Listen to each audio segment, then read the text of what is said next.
the audit committee to order. Please, introduce yourself, starting with Alex. Alex Lifka, Chief Fiscal Officer.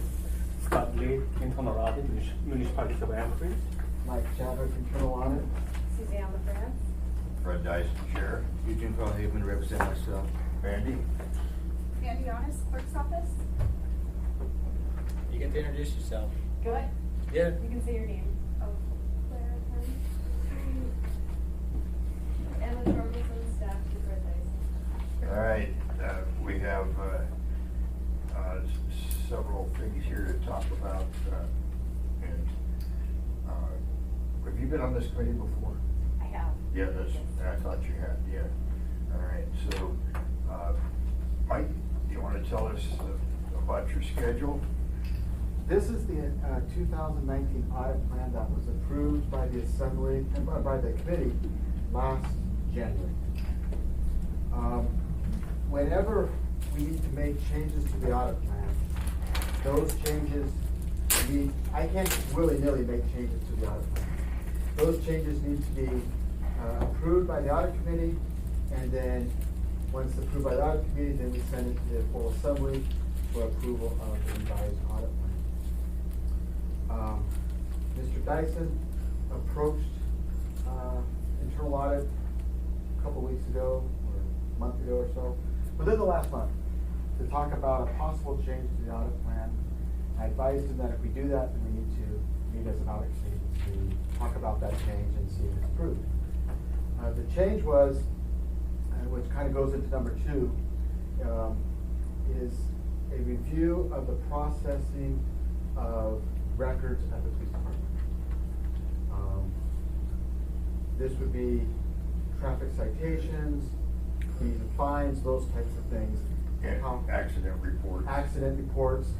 Well, basically, those things are done by the non-sworn personnel at APD, and that's something we have not looked at in a long time.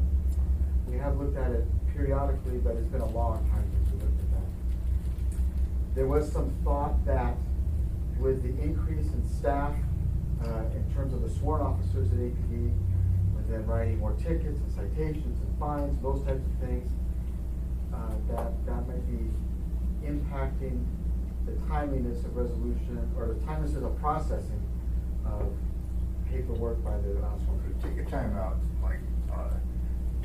Given the approved schedule, is your staff capable of meeting the time demands on the No. schedule?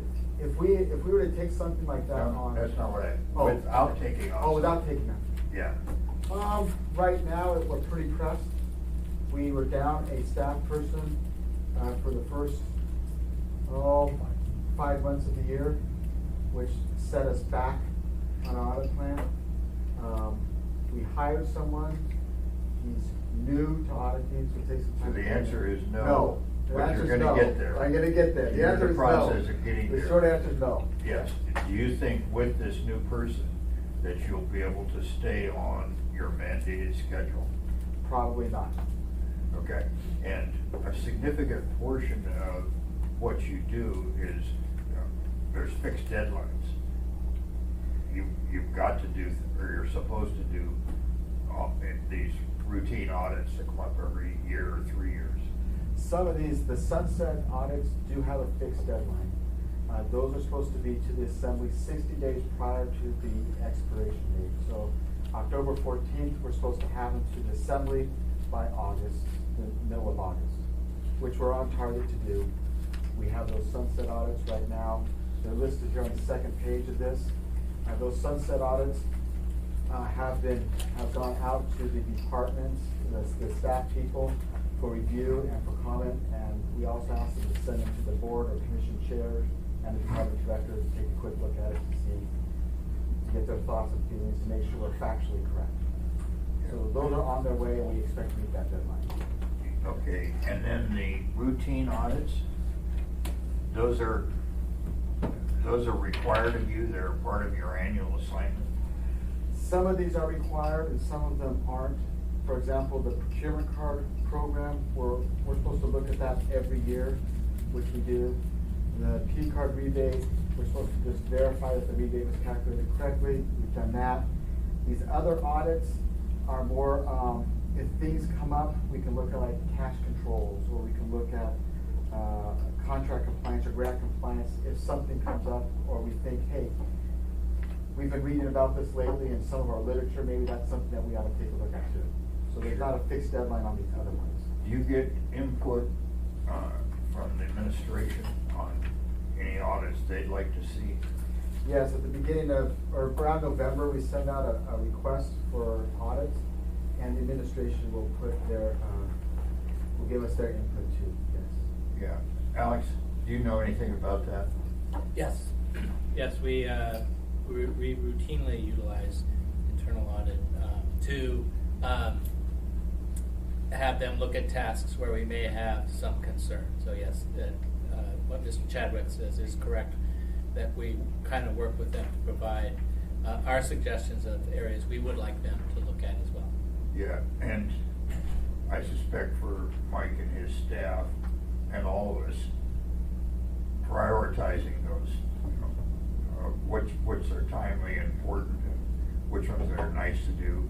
Correct. Yeah, and I believe we want to respect that and take information you need to make intelligent decisions. We want to keep pushing that up the pile. Parenthetically, 2 years ago, welcome Bill. For the record, Bill Fawsey, manager's joined us. I asked Mike a couple of years ago to look at and think about maybe things we should quit doing, or boards and commissions that are obsolete or not functioning, and we had some fun with that. And, Mike and I were talking. Then also, Mike pointed out very reasonably that there are some boards and commissions that are darn important to the functioning of the city and are doing very well. And maybe we can extend it from a 3-year sunset or longer, because we can't foresee any circumstances on which they're going to pass with the scene. Suzanne? Thank you, Mr. Dyson, Mr. Chair. So, Mike, would you refresh my memory on how these are worked in terms of priorities? I mean, I see they're in alphabetical order and grouped by different type, but I'm assuming you've got a different list from which you work in terms of which ones are the higher priority or which ones can't start because of other critical path issues. Correct. We do not do them in alphabetical order. Yeah. We look at the ones that seem to be higher priority. There are some where when we call a department and say, we're ready to start this audit, they say, we're in a time of transition right now. We just lost this or that, or the state is pending this action. Perhaps it's not a good time to be doing this audit, so we'll postpone it. Like the WIC audit, we postpone that one. So we have to also look at our resources. If we have, like, we're down a staff person, I only have this other person, that impacts things too, along with the assistance that were required by contract, which is not on here, to provide up to 500 hours of staff assistance to the external auditors. Oh, yeah. BDO. Yep. And that's not something that's on here. That impacts us because that takes, when you're down a person and you only have 2 staff auditors, and when that one auditor has to go over to BDO for up to 500 hours, and we gave them almost 400 hours, that impacts things. So, and then there's things on here there's things that are not on here. For example, special projects, where we do the review of contract costs for labor. We did a special project of the Clutna Hydroelectric project water usage and power production at Clutna. So there's some things that come up through the year. It's not an audit, but perhaps just a quick look at something, and we'll do that. Quick follow-up? Excuse me, go ahead. Thank you. So if you were to add this APD records performance review, would then you bump something here then? We Yes, could bump okay. something to the next year, yeah. Okay. Yeah. And Thank you, so, Mr. Chair. Bill, Alex, when you all asked the internal auditor to you communicate some the priority? I'll let Bill. Probably imperfectly so. So I think I've asked only for a handful of special project audits. Most of them have appeared on autopilot. Imperfectly so because I can think specifically when we asked the internal auditor to look into street lights. I think at one point I actually asked to slow it back down because we were overwhelming some of the MLP people who were working on the true gas electric transition. But yes, we try to. Yeah. And so personally, I use an ABC system when I project my work. A are things that must be done and there's a time component. B are things that must be done, but there isn't a time component. And C are nice things to do. You know, and my rule is never do a B when there's an A undone, or at least you're 2 blocks somewhere and can't make any progress and so on. But whatever works, we all owe it to Mike and his department to, when we ask him to do something, to communicate, you know, whatever ranking system you use, so he can do some triage. Mike, how many people do you have in your department? Myself, Scott, and then 2 auditors. 4. 4. We do have another auditor, but she is dedicated exclusively to the school district. And Oh, yeah, the yeah. municipality does not pay for her. Yeah, School so district does. don't. So I don't count her in the mix. You have some clerical?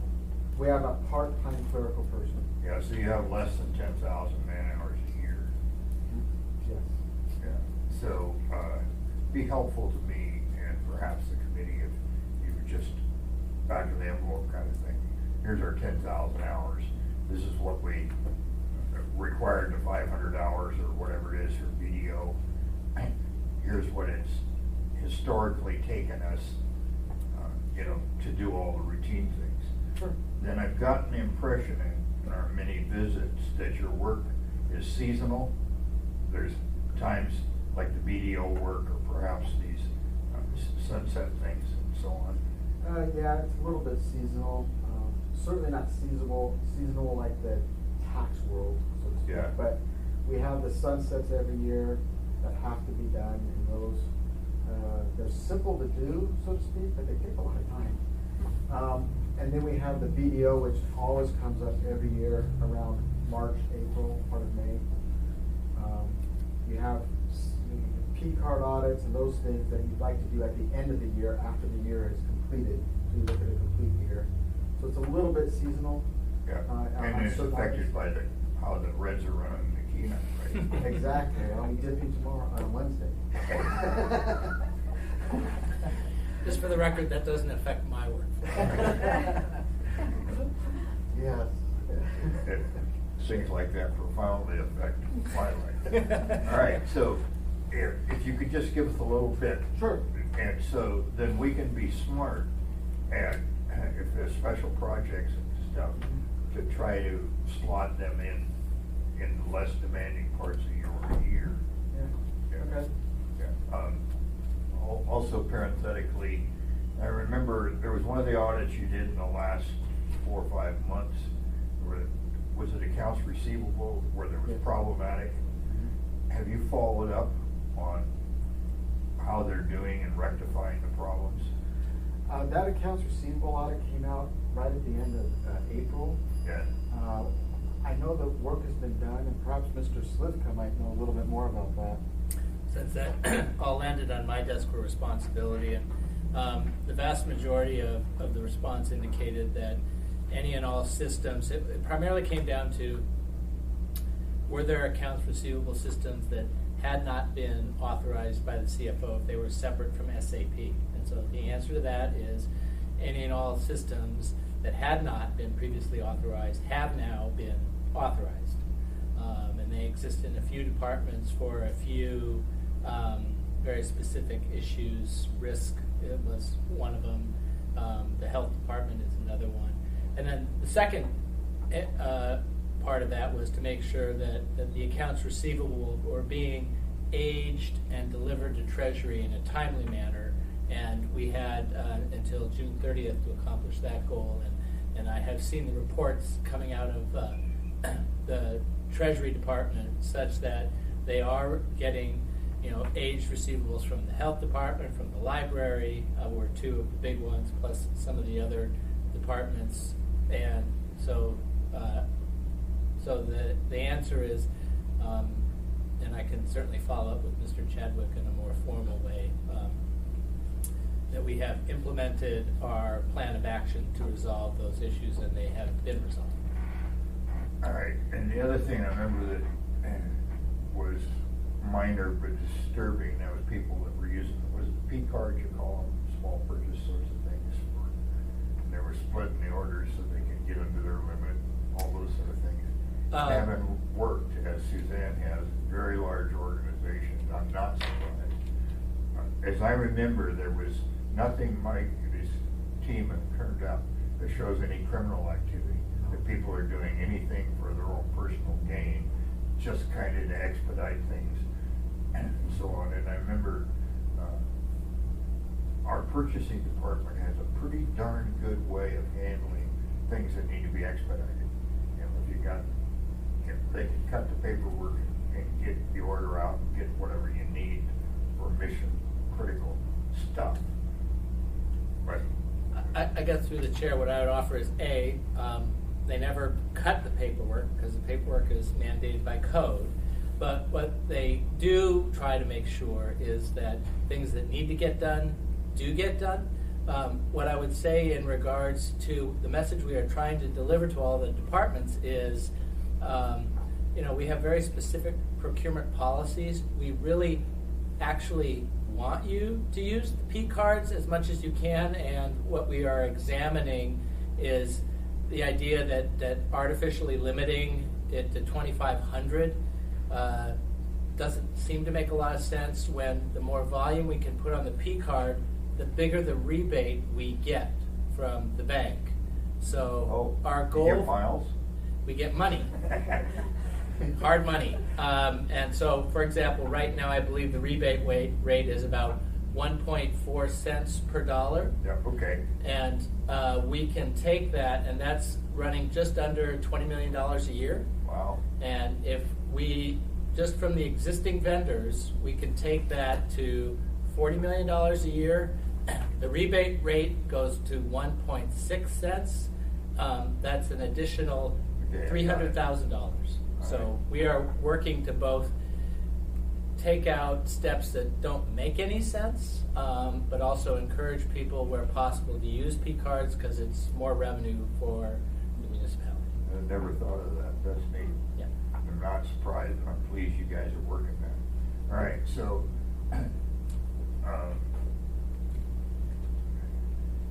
so Mike always wants to do a more professional job than I think the project requires, and he's right, of course, and I'm wrong, and so on. But when I come to you and say, can you do this, like this audit on the police clerical support staff,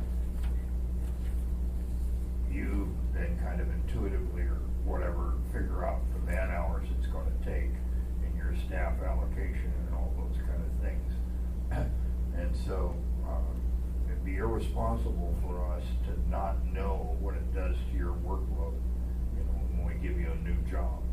And then so on. It's your responsibility to say, I want to do what you guys want, but this is impossible. Something's got to slide if we're going to do it. And so if we're to move on to B here, how many man hours do you think would do a reasonable job on this? Man hours, I'd probably put this at 300 to 400 man hours. This is a big audit. I talked with the chief on it just briefly last week at a pre-agenda meeting, and he said that he knew about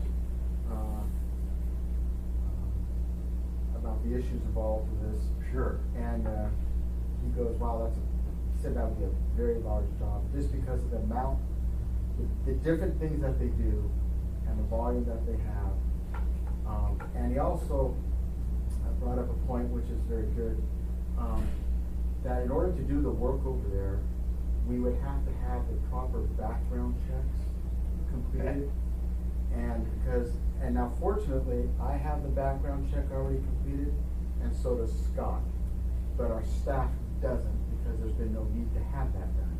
Yeah, all right, so those are practical problems. Yeah. But we can get it fixed. And Bill, I found out that, when I went to pay a fine online, couldn't be done. You know, It takes about a week after you get the ticket, from personal experience, before it shows up on the system so that you can pay it. Yeah, and when I went, I finally went over there, and a very competent young lady there, I gave her the paper. She went over and entered it so that she could receive my money. So I talked with Dahl about this, and he said they're just overwhelmed. And he said even worse than that, if you had an accident, it's been running 3 or 4 months before the police can give an accident report that you could give to your insurance company. And I happen to think highly of Dahl and so on, but he said, if you gave me more people, professional judgment, I could not put them on those things. I'd have to put them in the 9/11 response team, because we're really jammed up there. So, Bill, you can imagine where my mind's going with all this. Here we have shortages of, that are affecting our citizens on some level. And I hear anecdotally, and much less now than a year ago, on 9/11 calls and feedback and how long it takes and so on and so forth. Some of those are very legitimate and so on. So, my hope was not to embarrass anybody, but to get some data that we could use to present that here's a real need. And, it's the same and true with in courts, judicial branch. In 2018, the state dismissed 7,300 trials because they didn't have staff. And you can imagine what that does to the criminal justice system, and they were having to do their triage, so on and so forth. So, I guess we all recognize there's a problem, and how do we solve it in these financial times? And so, certainly we could do an audit and hold it up in front of you and say, you gotta fix this, but we all know where the resources are gonna come from, and so on and so forth.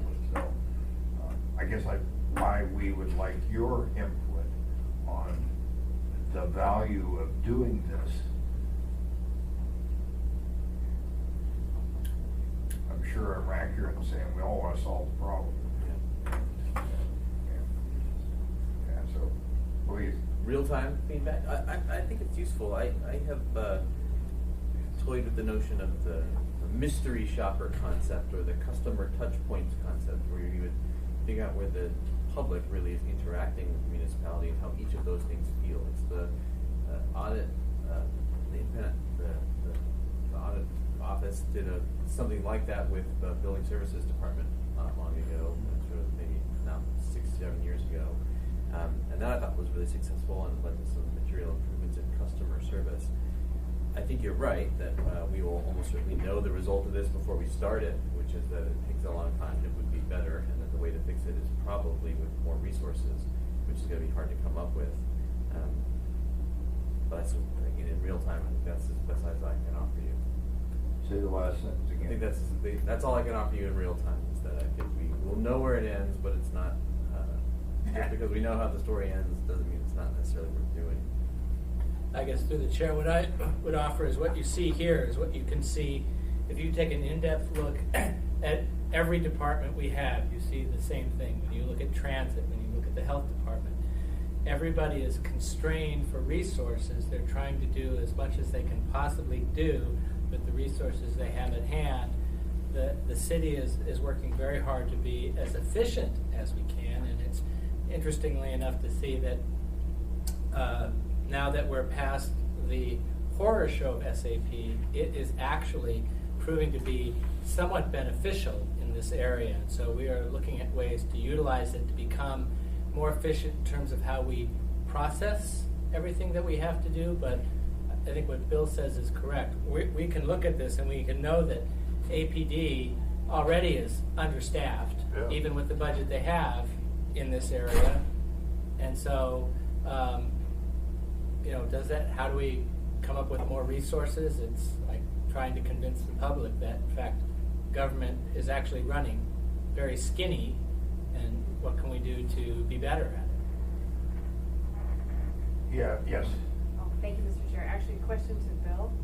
Do you know offhand how many more non-sworn staff in both dispatch and support APD would need to be able to process reports and et cetera in a timely fashion and respond to the 911 load? I don't, and that is one thing that could be helpful out of this. There's an aspirational desire to do the levels of service budgeting every year, where we would say, here's what we're proposing, and here's the level of service you get. If you don't like that level of service, you can turn the dial down or the dial up, and you would get this level of service.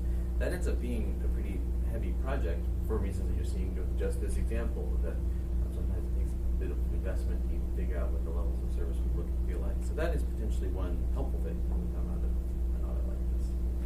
As far as just a quick follow-up, on the 911 dispatch piece, do you know how many more dispatchers are needed? I don't, but Okay. I'm sure APD and fire department have good thoughts about it.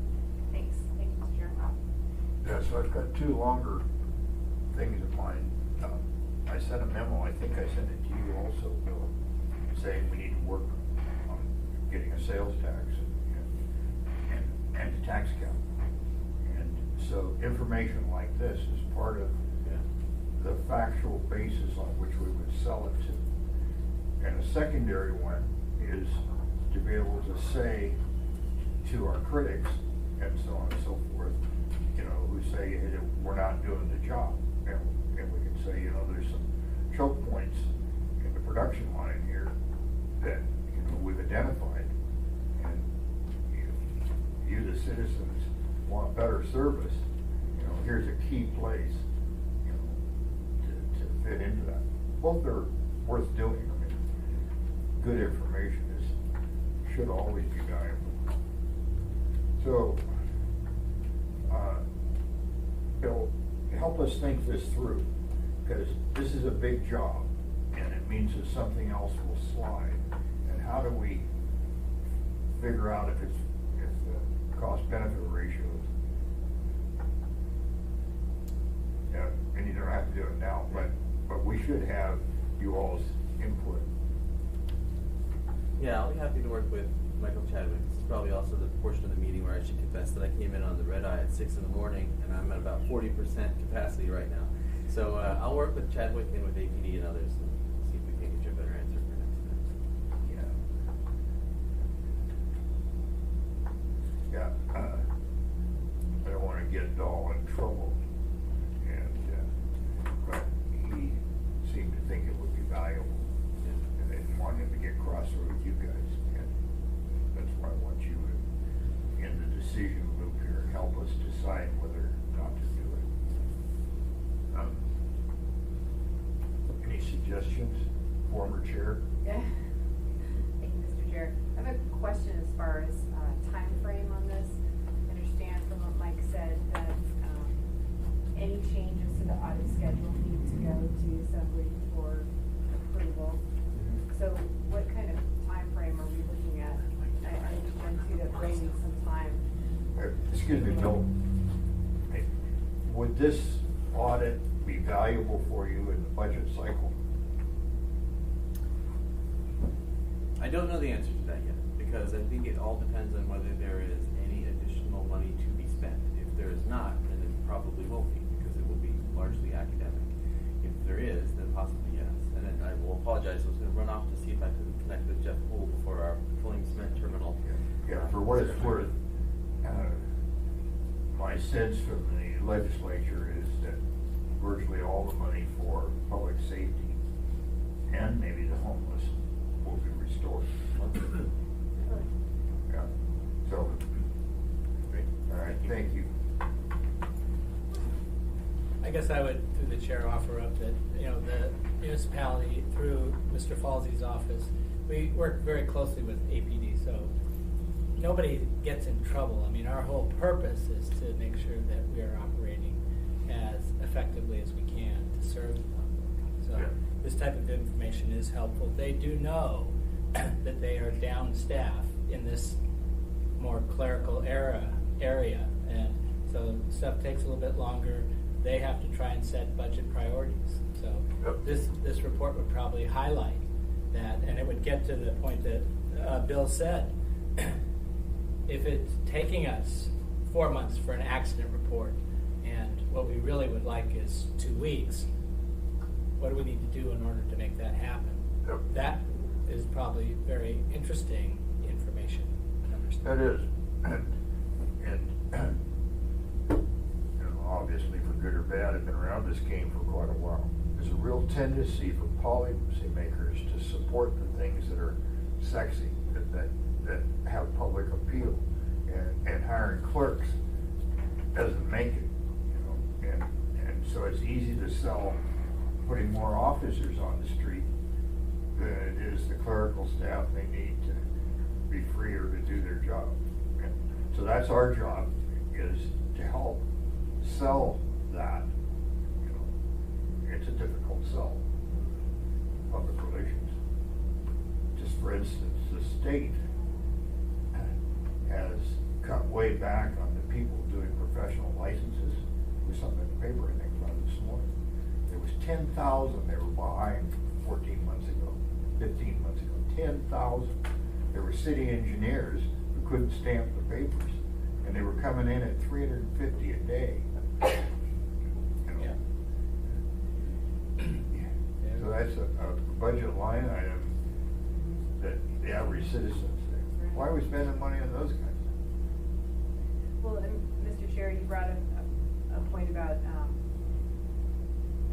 it's easier to fund in a lot of ways, in political will and all, the police officers sometimes over the support staff, but then there's a business case to be made as well, because clearly when you have your highly trained personnel retrieving evidence or doing some of this other stuff, or, you know, limited in their capacity because there isn't support Yeah. staff, that's, yeah. I mean, It's a it's poor costing us use money. of resources. Poor use of resources. And there's a dollar value attached to that. I bet the police officer costs us at least twice as much per hour or day as the clerical staff, at least. Yeah, yeah. What do you think the figure is? I think that's probably an accurate one. Yeah. All right, so, But we promised we are going to come back at your next meeting with some more information in this area relative to 9/11 dispatch calls, and see if we can put some more color around this issue for you. yeah, so my suggestion, we postpone this decision and get some more information. I would, if the administration has any ideas about boards and commissions and other things like that, that we ought to take a hard look at, you know, and get rid of, you know, and or stretching out Mike's schedule. I'd like to work aggressively at that. I mean, it's just a responsible thing to do. Question about stretching out the time frame for like sunset audits when there's a commission that's high functioning and there's no evidence of any issues No pattern of it. or pattern. Yeah. I mean, how do you do that?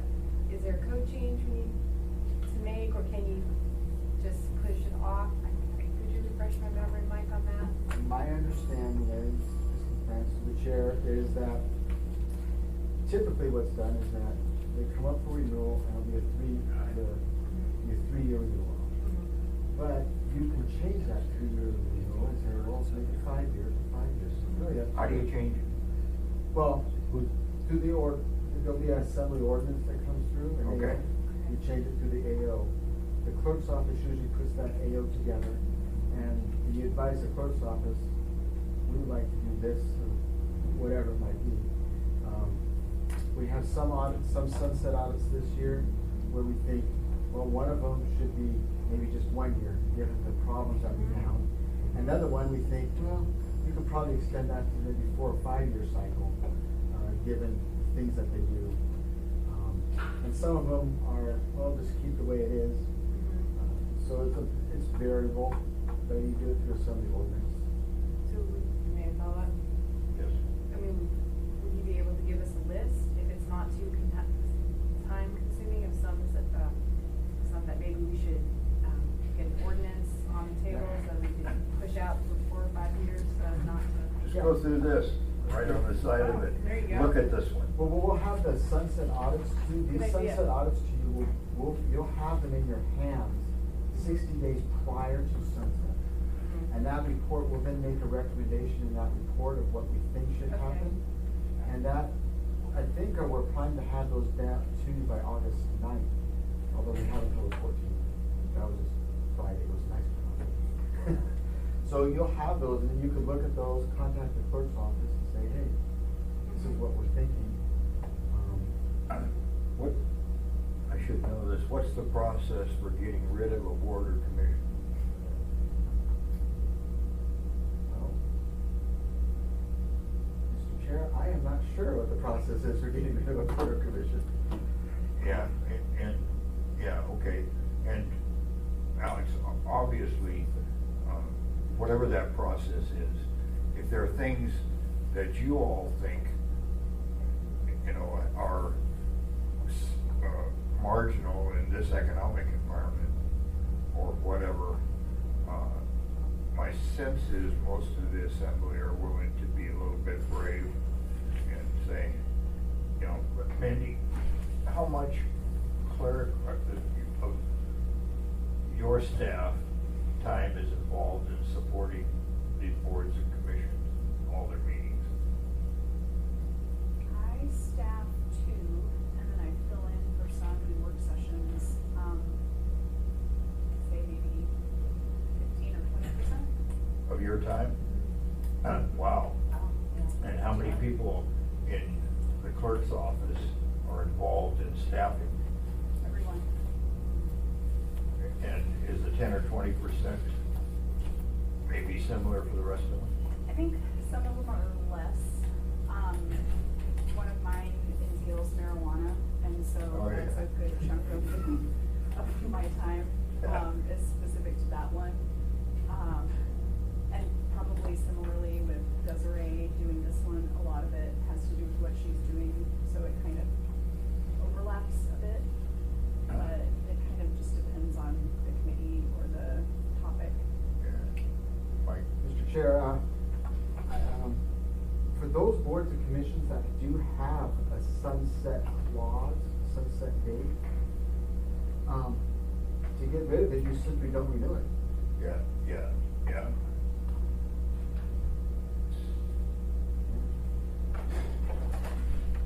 All right.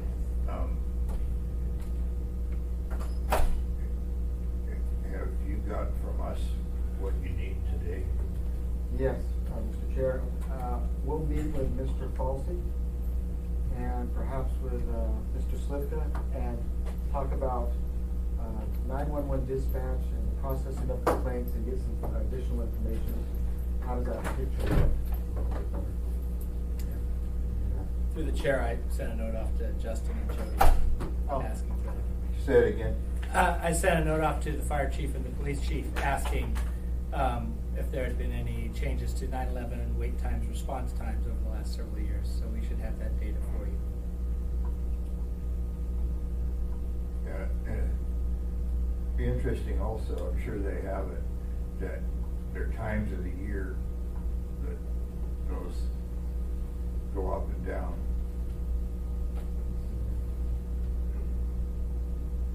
That'd be times of the day too. Oh boy, second shift.